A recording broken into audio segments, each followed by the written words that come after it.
Hello, this is your boy Miguel for the Mobile Mechanic 757. Just to give people a simple bit of advice.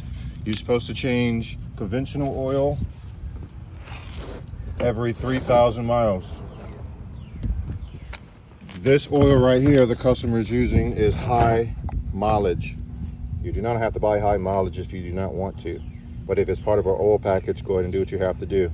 But you're supposed to change this every 3,000 miles or every 3 months. If the vehicle is still sitting around, you need to change it at least every 6 months because it's going to turn to acidic.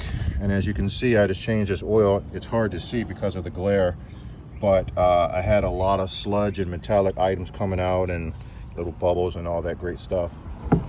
So change your oil and oil filter every 3,000 miles. If you have a high mileage vehicle and it is burning oil, and you'll know that you'll be like, I just changed the oil and I can't find it. That means your engine is wearing out and the piston rings.